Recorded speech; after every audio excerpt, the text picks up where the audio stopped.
palm tree is something that it's strong, it's something that is sturdy, unwavering, even though in times of hardship like a hurricane, where a hurricane can pick up houses and tear apart buildings and pretty much anything, palm trees, even though they are affected by hurricanes, can never really be broken.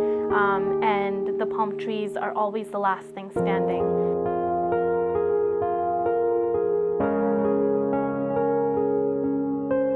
So I got this tattoo about 7 years ago, in 2007. It's the AIDS ribbon around a palm tree. And so I really saw it as a metaphor for resilience and my life and how I have approached the challenges that HIV has brought.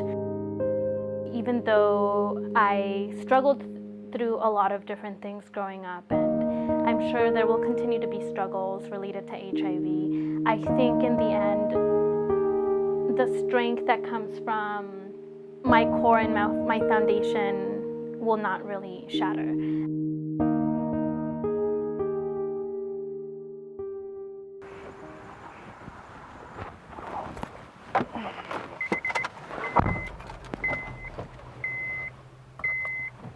Someone introduced me to Grissel and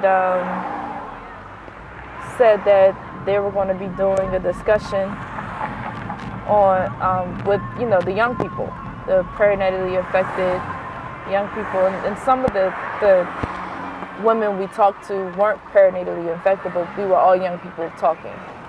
And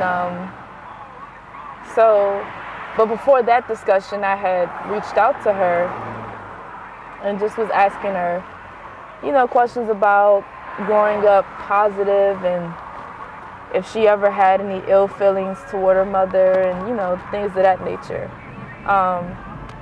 Because I, never really asked anybody those questions. So that's really how we started talking. Then she told me about the documentary and what she was trying to do. And I was immediately all for it. I was like, yeah, definitely. Yeah.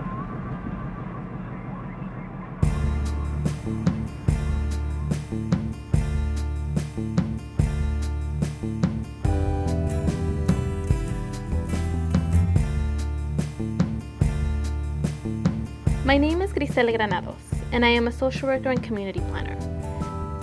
I was born in Mexico City in 1986. When I was 5 years old, I immigrated to Los Angeles with my mother and newborn sister after my father passed away from AIDS-related complications. I have been telling my story publicly since the age of 12, usually being the only person born with HIV among adults who acquired it behaviorally. As a child, I grew up knowing other kids who were living with HIV.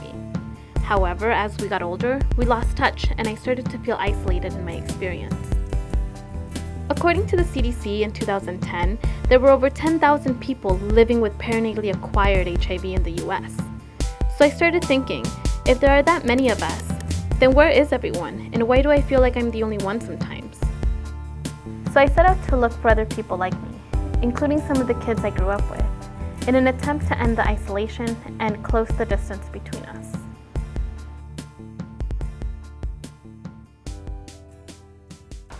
So in the 4th grade, I went to the doctor with my mom, and the triage nurse had asked my mom how long I had been HIV positive. And of course, this was a phrase that I had never heard before. All I knew was I took medicine every day because I had a blood condition. That's what my mom would tell me. And so, I asked my mom about it, and she didn't really want to explain it to me because she was handling business and doing the parent thing, right? So when we got home, I was a very inquisitive child. I never forgot anything, so I pressed her out about it. She eventually told me that it was an illness that my mother had, and that she passed along to me when I was born. And so, like the next day or a couple of days later, we happened to be talking about Ryan White and HIV in class. And so I raised my hand and stood up and was just like, I'm HIV positive and I take medicine every day and things like that. And so the teacher called my mom and told her that I told the whole class, and my mom was really upset with me just saying that I could get kicked out of school and that I shouldn't tell anybody else. And so, you know, then after that happened, I went back to school, and then the kids started teasing me about it. So that really started the internal stigma that I had, you know, not even dealing with outside stigma. So that was a challenge in and of itself, getting over the internal stigma that I had for myself, being positive. As a fourth grader, I don't really remember what was going through my head. I just knew that something was wrong with me. That really started the thought that I wasn't right. Something wasn't right with me. And you know, the previous year in third grade, I had found out that I had a biological mother and that my mom wasn't really my real mom. So I just felt wrong. And I remember having suicidal ideations in the third grade, and just really being disturbed as a child. So in the fourth grade, they put me in therapy to try to deal with what having HIV means for a fourth grader. And I still really didn't grasp or understand what having HIV meant.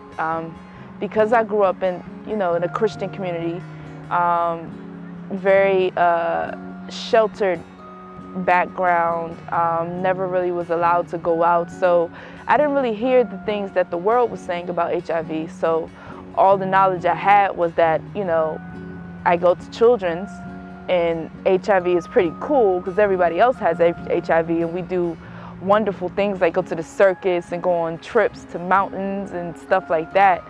And then I had this other side where I couldn't tell anybody unless I was at children's. So it was a weird and difficult thing to grasp as a 7 or 8 year old.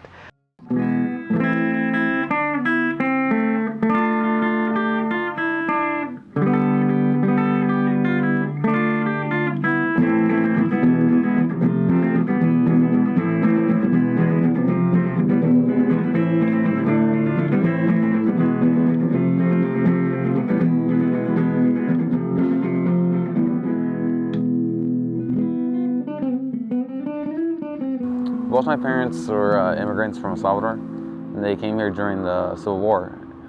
So we didn't really have much growing up. I don't remember much of my childhood. I remember being sent to foster care for domestic violence, and they sent me away. So I didn't know who my parents were for like a few years of my life because I was too young to remember them. Upon coming back to my family, my eldest sister and my eldest brother had left. They did not want to come back to live with my parents. And so I continued living with them, with my actual parents. I didn't know who they were. My first words to them were, "Who are you people?" I didn't find out I was positive until I was 13 years old, or no one told me. So I had lived, you know, carefree and, you know, hanging out with my brothers and sisters. As soon as I found out, I had left. I left the office. I was angry. I just went straight home, and I was crying, and I went to a friend's house and just started drinking liquor, and they were asking me what was wrong with me, and I wouldn't tell anybody. To this day, I still haven't had a real conversation with them. You know, it's like after everything I've been through and had to deal with on my own, I just figured, why bother? I was like about 7, 8 years old. I had gotten sick, and, you know, they were just worried. They thought I was anorexic because I wouldn't gain any weight. One day I caught a fever that wouldn't go away. So the doctors, you know, they sent me to the hospital after my parents couldn't bring it down. And I had spent some time in there. They never told me what was wrong with me at the time. So like, all they just said is I had something wrong with my blood, and that's it. And so my parents just gave me pills, and my brothers were afraid of me, and sent my sisters and other brothers and lived with me. It was just the one brother I had that kind of treated me like a little bit of an outcast.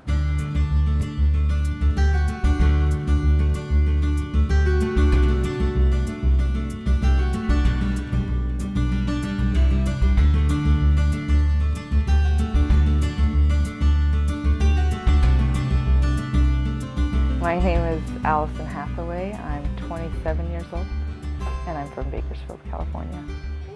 I don't really remember the age I was when I found out about my status. I just remember going to camp, and the kids went to camp with me and took medicine with me. I kind of just,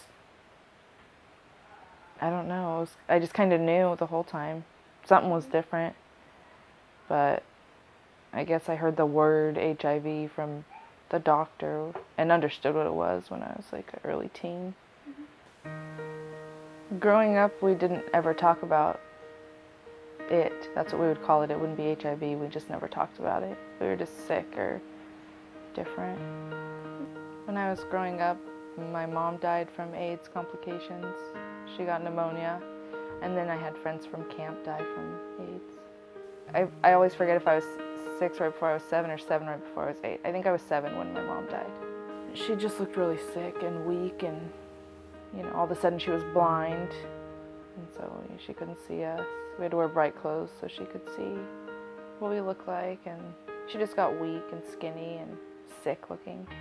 When I realized that AIDS killed her and I have the same thing she has, I just didn't really care. I got angry more, I guess, more than sad, and I figured I would die, so why try to have a relationship? Why have kids?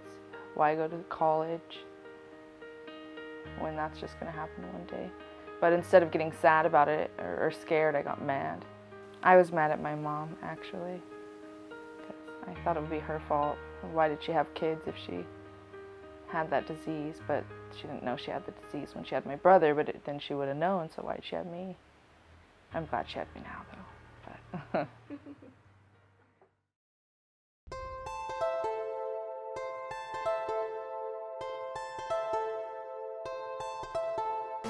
My name is Kia Michelle Benbow, aka Kia LaBeija. I'm from New York City. I'm 24 years old.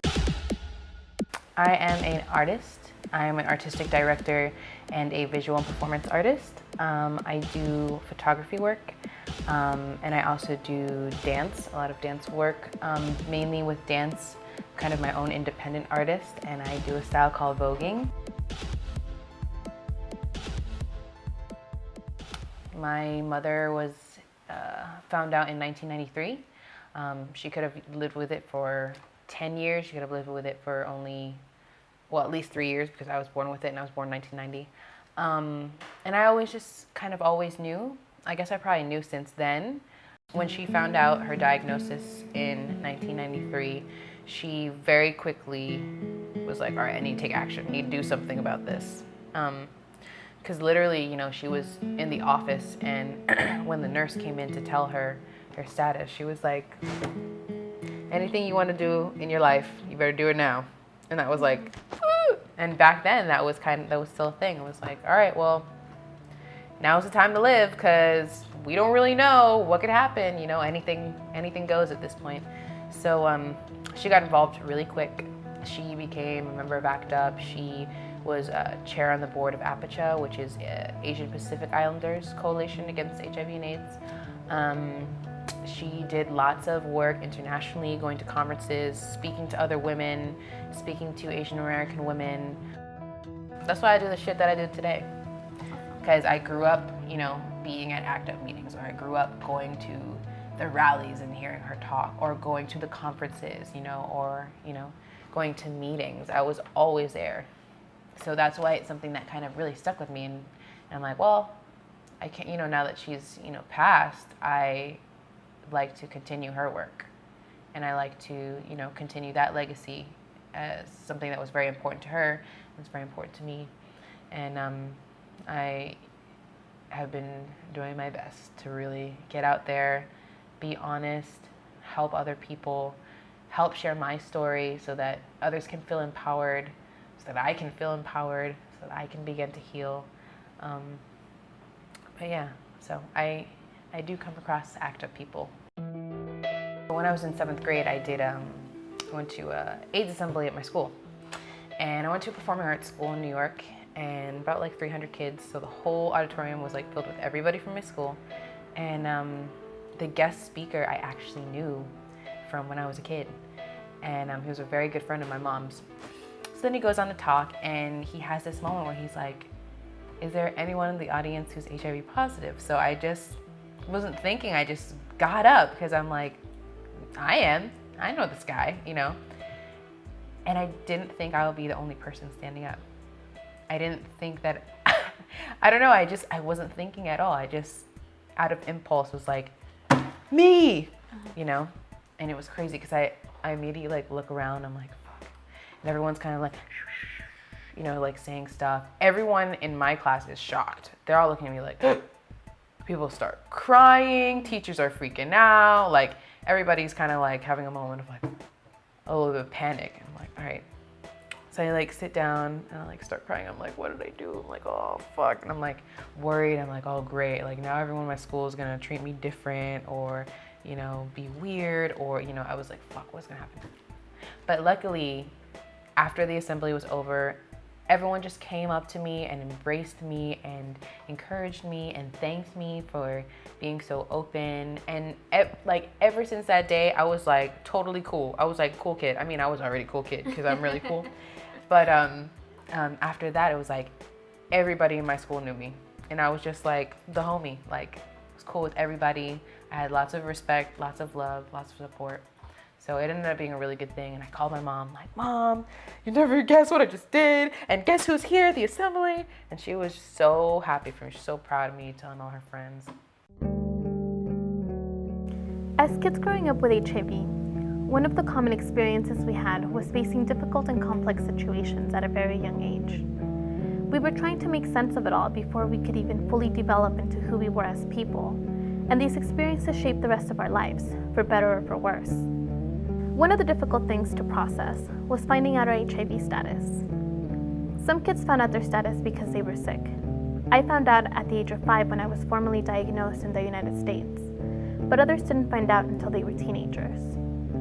The way we were told also impacted the relationship we had with our own HIV and how open we were about it. Those of us who received positive messaging grew up embracing our status at a young age, while those who grew up receiving stigmatizing messages grew up with more fear and shame. I didn't really realize the depth of my infection until I got into high school, when it came time to date and do things that I wanted to do. And then it's just like, well, you have HIV, so you can't really do exactly what you want to do and things like that. So, yeah. I remember I had one boyfriend in high school, and you know, of course we would like kiss in the stairwell and things would get really, really hot in the stairwell, right? Because we're teenagers and horny. And so I would always be scared because it would always get to that point where we were about to have sex, and I'd be like, no, I don't want to do it. And so I wrote him a letter, because in high school you write letters. So I wrote him like a 2-page letter and told him, you know, that I had HIV and things of that nature. And he was upset because I hadn't told him before. And, you know, we had done things that weren't risky, but, you know, when you're ignorant and you don't know, he thought they were very risky behaviors. And so he was upset with me for not telling him. But we still worked through it and still dated. We never had sex, actually, but that's like the only partner I told in high school. And then I, you know, came out as a lesbian in high school, and I definitely didn't tell my female partners because I knew they weren't going to date me if I told them that I was HIV positive. And they know now because I've, you know, gone back and told them the truth and everything. Camp Laurel is a camp for children infected and affected by HIV and AIDS. I started going to camp when I was 7, I think, and I went every year until I couldn't go anymore. It's one of the best places of my life. Camp was just the best place to be. You can feel free, not a care in the world. Camp is where I realized that I was HIV positive and what that meant. Nobody told me at camp. I just kind of knew. I felt secure and safe at camp. And I knew that when I went back home, I would have to face the realities. Yeah. Just back to the, what is that word? Stigmas. I was back stuck in the real world where I was now the outcast again. At camp, I was never the outcast. But I did know that right when I went back home, I was back into the stigma world, outcast, alone, and unsafe. Camp was my safe haven. I loved it.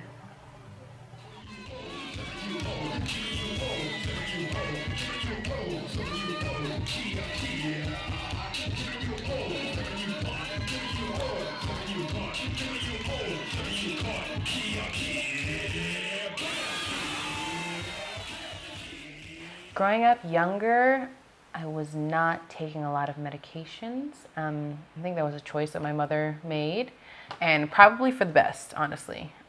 Because I guess it wasn't until 1996 where all like the better drugs came out. So I'm glad that I didn't, have to spend those years taking the bad shit.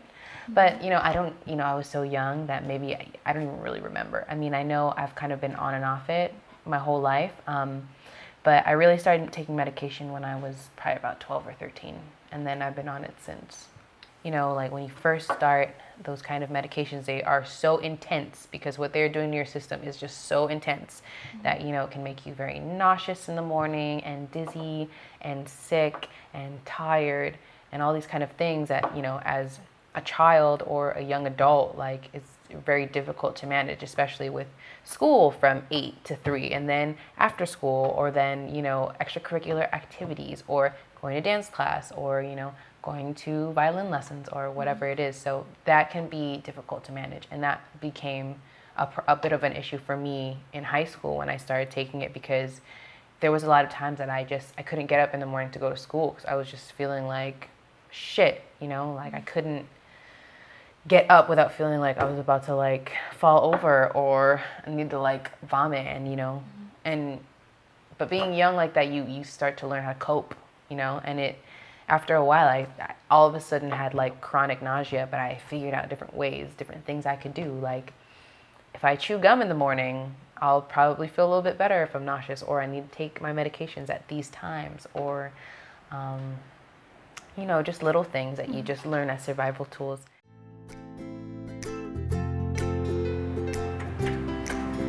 Hi! It's good to see you. Hi.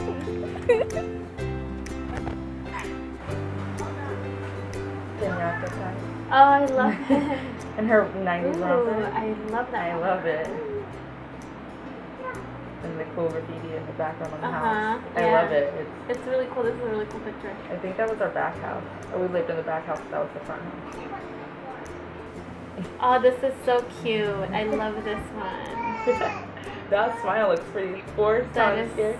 so I love it. funny. And he looks proud. Yes, so cute. This is my mom. That's me when I came home from the hospital. Oh, that's so nice.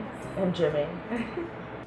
I think it was a little different for Jimmy because he actually got made fun of. Like, they called us the AIDS kids, but I never, like, heard it. It was always to Jimmy. Mm. And the kids around the block, when they found out and we couldn't play, we couldn't really play with them anymore, I think that did a lot to him. He was older and he understood more. Mm. I didn't understand why they didn't want to play with him at all. If he wasn't there, I could see my life going a lot of different ways. When you feel alone, so many things can happen mentally to you. Mm-hmm. It's scary to think of if I had to go through it alone. I don't know where I would be right now. I'd probably be where Jimmy is. That's a possibility. There's several possibilities. Jimmy passed away in September of 2013. The surgeon told me and my dad that before Jimmy went into surgery, he admitted that he had been shooting up in his upper thigh and that it was intramuscular heroin injection. And it was infected, it was in his blood. And he died with septic shock and a few other things. One of the hardest parts is that he didn't die from AIDS. I mean, he did technically because he did drugs because of it, but AIDS is not on his death certificate. There's like a million things, but not that, which makes me happy, but at the same time, it's like, it all goes together, the AIDS and the drugs and the death. The first time I was ever really afraid was when I saw my mom pass away, because then it became very, very real for me. Because it was like this superwoman who's been fighting against all this stuff and, you know, like taking all these pills and, you know, doing all this work, you know, and working so hard to, you know, holistically improve her health and all this kind of stuff. To just see someone like that pass in such a short amount of time, because she was probably only in the hospital for like a month. And to see her go in and like a few weeks later she's gone, that's when everything hit me and I was like, oh my God. And I rethought my whole life almost, you know, and I remember having times when I'd be laying down at night and I'd be alone and I'd be thinking, I'm like, how much longer do I have? You know, if she's gone, what's gonna happen to me? Or, you know, like, what if I don't make it to 20? What if I actually don't make it? You know, because that's the thing as children, you know, especially us children who were of that generation born in the early 90s, it was still very much like, we don't know how long you're going to survive for. Maybe you'll make it to 4. Maybe you'll make it to 7. Maybe you'll make it to 11 if you're lucky, you know. But a lot of us are still here, 24, 25, 26, 28, 29, maybe even 30, who knows. While listening to everyone's stories, I realized that grief and loss were a common experience that many of us had as kids who grew up with HIV. In the 80s and 90s, at a time when people were watching their friends, family, and lovers die in masses, we were there too. The friends we lost were other kids, and the family we lost were our parents and siblings. We had to face our own sense of mortality at a very young age, and our futures felt uncertain. The lasting effects of these traumas have manifested differently in each of us, and as time goes on, they continue to be present in our lives. I was 19 years old when my mom passed away. She collapsed one day and we took her to the hospital. The first 2 days, the doctors didn't know what was wrong with her, but they found out that she had pneumonia and that she had not been taking her medicine. And it was a really tough time for me. You know, I'm trying and learning how to be a nurse, and I was very angry at myself, thinking that I could have done something. I should have been able to see like some warning signs or anything like that. But I didn't, and so we spent 3 months in a hospital, and she just kept getting progressively worse. I felt like very uneasy. I was scared, upset, and angry. She passed away around 3:16 in the morning on March 23rd, 2009. And me and my brothers and sisters were all standing right there in front of her. You know, waiting for, you know, a final heartbeat. And it was really hard for me because I just kept thinking to myself, is that what I have to deal with? You know, is that what's gonna happen to me? And I kind of snapped again. Like, I had worked hard to put my life back together from my initial shock when I was 13, and I'd gone to nursing school hoping to help people out instead. And then when that happened, I kind of like snapped. I went back into old habits. I started drinking again. I was more violent than ever and became suicidal.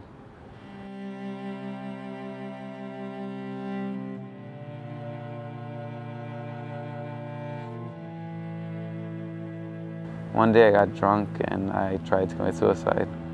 I walked into a freeway hoping for a car to hit me, and it was actually a cop who almost did. And so they took me in, and my sister came by the next day.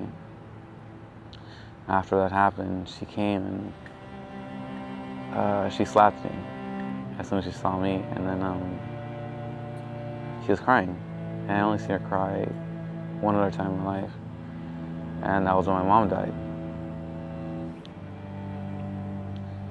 And I kind of felt bad, you know, like she's always been there for me, and always trying to give me like a good path, and trying to always have that hope for me to do better for myself. And I was about to throw it all away. So I promised myself like I wouldn't let that happen to me again. So I told myself I'd have to get stronger, I'd have to become better than I thought I was. Like, if not at least for my sake, or at least for hers.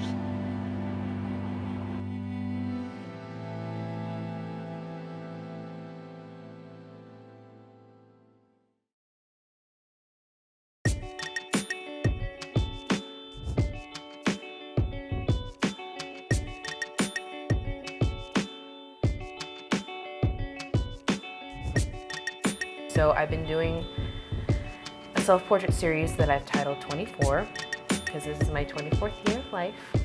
Yay me. And I live on the 24th floor. So I thought, you know, that was a great kind of like correlation. Like, I've lived on the 24th floor for 24 years. Accomplishment, high five, pat on the back. So the second image that I did came out of like, you know, I do these self-portraits, and I always kind of do them in a moment where I'm like, I need to feel beautiful right now. You know, if I have a moment where I'm like, oh, I'm feeling really exposed, people are seeing all this kind of like ugliness that I feel like I have on the inside of me, you know? Even though, you know, I know I'm beautiful and I feel very beautiful, it always, you know, I always think about that saying where it's like, it's not what's on the outside, but it's what's on the inside that counts, you know? But it's really difficult when you feel toxic and kind of dirty, and like people might not want to touch you, you know, because of what's going on inside of you, and you can't even control it.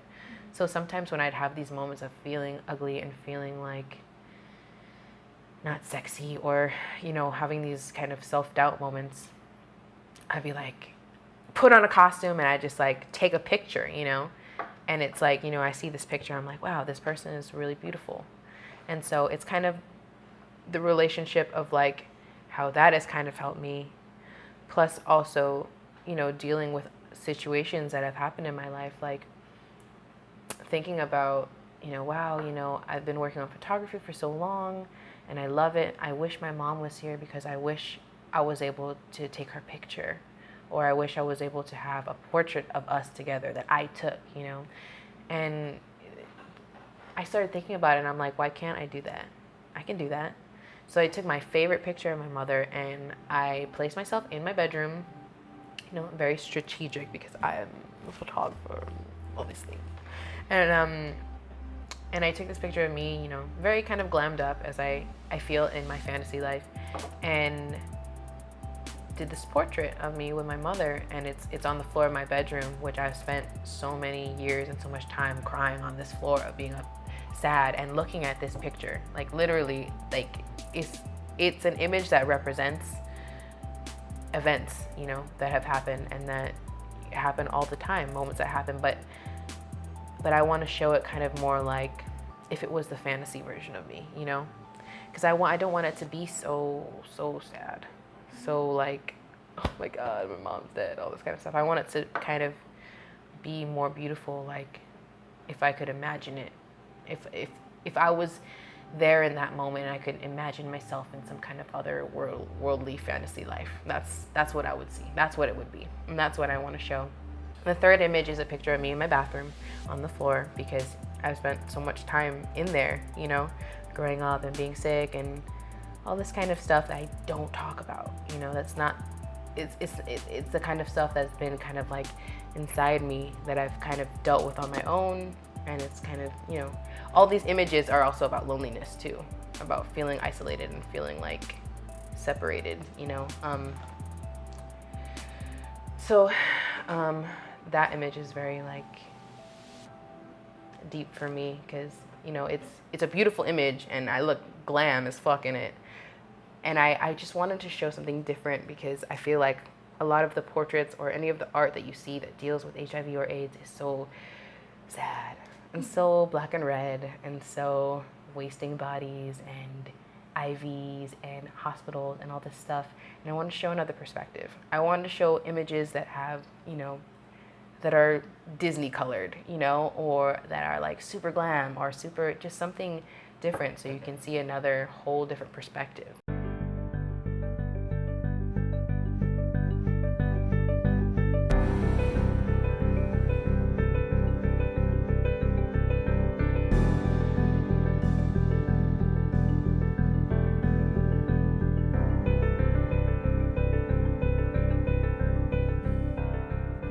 Welcome to Busboys and Poets, ladies and gentlemen.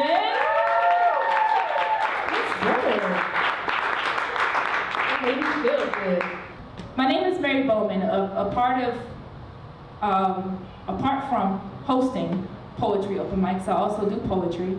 I am also an advocate for people living with HIV. I've performed at, there was an event in DC called the Smithsonian Folklife Festival. I've performed there. I've done the International AIDS Conference when they were in Washington, D.C. I've done Busboys and Poets, which is well known in the area. Whenever I perform, everybody adopts me immediately. It's just like, oh my God, you're my daughter. And I'm just like, okay, that's fine. So it's really nice because, at these conferences, for instance, I just left the Positive Women's Network Conference, Speak Up Summit. And, after I performed, I let them know on stage I had like a sinus infection. I was, a little sick and ill. And all of the women came up to me afterwards and was just like, do you need some orange juice? Do you need some tea? What do you need? Let me come take care of you. Like, so it's refreshing because my mom, the woman who raised me, sort of still babies me in that way. So, I love it. I like it. It's a lot of love that comes from that. So this is where I work. This is the Women's Collective, located in Washington, D.C. We're a nonprofit organization ran by women, for women living with and at risk for AIDS and HIV. It's a feeling I can't describe when I'm around women that I feel like could have been my mother, could have been, my mother could have survived and been this great and powerful woman. But things happen, and I believe that that's why I was chosen to live on, so I can do it myself and carry the banner for the women who I see as my mother. Because, they're getting older now and tired. It's been 30 years, and some of these women have been in it for 30 years.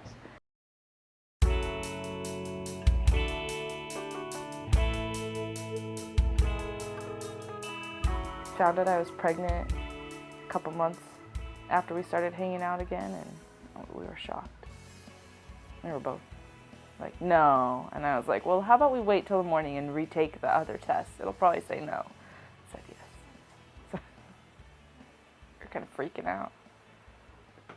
And I always said, if I ever get pregnant, I'll have an abortion. I don't know. Why did you say that? Because I didn't want to have it. I didn't want to have a kid that had to grow up how I grew up. After the babies were born, they both were to take medicine for 6 weeks, their first 6 weeks of life. It was like Zidovudine, maybe AZT, I'm not exactly sure. I think that's what it was. And the kids loved it. It was tasty, but they didn't love it when it went through their body and gave them gas. With Boston, when he tested negative, I cried. I was hoping, and I had my mind set that it was going to be negative, but there was still that little bit of doubt. And then Boston just got tested again, and it was the last test, and that was negative, and that was awesome. I just was assuming it would be negative, though. And then with Barbara, I assumed it would just be negative because everything was going how, I was told to take my medicine. And what I'm most proud of actually is staying on the right track and not giving up. It's been really hard to not give up, but it's worth it, I guess. I don't know, that's what I'm most proud of. I'm still here. I haven't, I don't know, basically just that I'm still here. I'm proud that I'm still here and that I'm still trying and living and thriving, even though sometimes I really didn't feel like it or like there was any purpose. Well,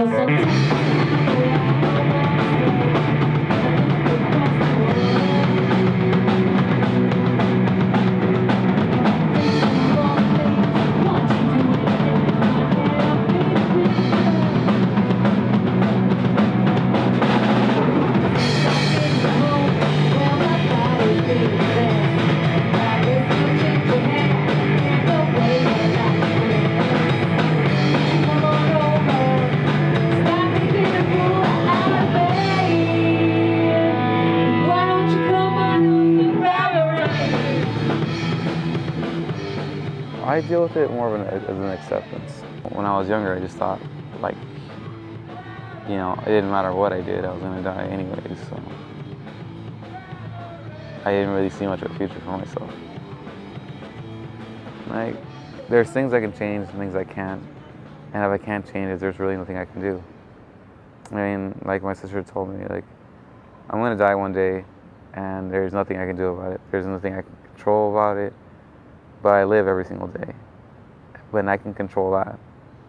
And I can choose to live a happy and good normal life, or I can choose to let everything just the way the world sink in and cover me up. The fact is, to me, it's like, once I accepted who I am, I was able to move on from that. And I might stumble, I might fall sometimes, but I know I can always pick myself up. Like, if not, I'll crawl till I start kneeling, till I start standing. I just know I have to keep moving forward because that's what my mom would have wanted, and that's what my sister wants me to do, is to keep on moving ahead. And it is difficult a lot of times, but like I just realized, you know, it's like kind of like a piece of music, you know, like one note can't define the whole song. It's a lot more that goes into it. And so like I know that this one little status isn't going to define everything I am.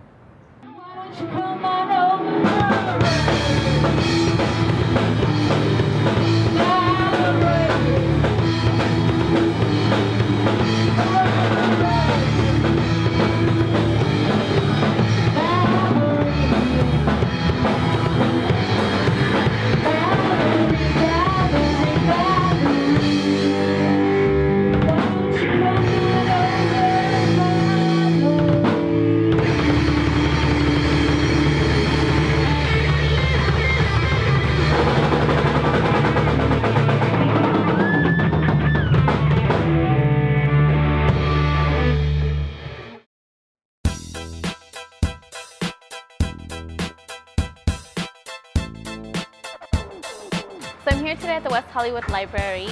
I came to see Kia's Collection 24. That's part of a larger traveling exhibit called Art Aids America. Seeing Kia's work as part of this larger exhibit is really validating to our experience as young people who were born with HIV. It adds us to the larger history of HIV over the past 3 decades. And it was really great seeing my story and other people's stories reflected through her work. The first time I read my poem, Dandelions, I did it at my home venue, I call it. It's called Spit That. It's the first open mic I ever went to.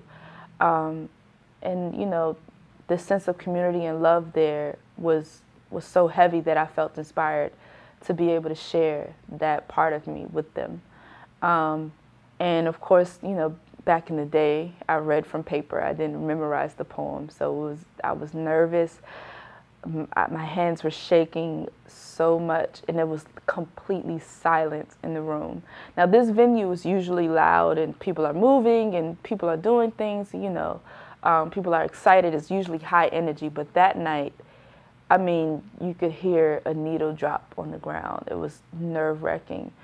And that was probably the most intense moment of me sharing my status with the public space.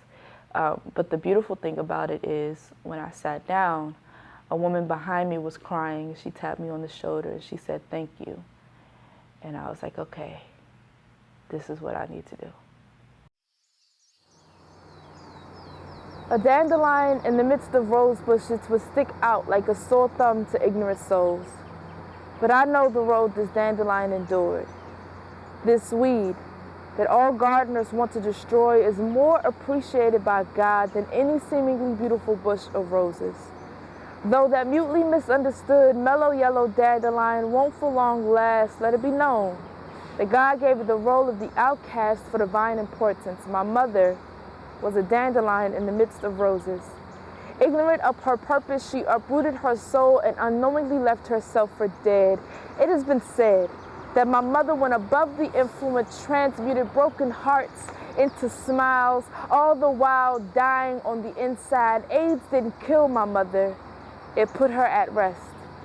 Now this songbird whistles in the key of silence, and I, the latter of 5, write poems documenting the struggle unknown to my family. The sickness she denied lies in my blood with a lesser value. People speak. I don't know how you can live with knowing nothing but owning the growing dis-ease that your mother for so long fought. Just the thought alone would destroy me, but see, that's the difference between a rose and a dandelion. Roses were created with thorns to warn hands approaching without caution. Dandelions weren't given that option, but they were created by an all-knowing God. And that all-knowing God created dandelions with the strength to withstand ignorance and hatred. Dandelions live in this matrix of life, understanding the price. Roses live like the world was handed. Dandelions have to take the world and won't leave a rose stranded, but my mother died before she got the chance to realize that dandelions are blessings in disguise. She, I dare say, died before her time. That thought lingers in my mind, conflicting with my belief in the divine. My mom raised me in the faith that the day God sweeps you away is a day proclaimed way before the manifestation, but I can't help but experience devastation, knowing nothing about the woman who carried me, toting guns in the defense of my father. It is even harder knowing nothing about her, but knowing the reason the hospital has become my second home is because this dandelion chose to roam with the buffalo.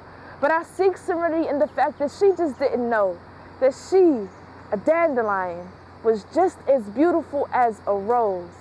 And I will go forth, knowing my purpose as a dandelion. This life is worth all the crying and all the dying I have to do just so someone in my shoes can live.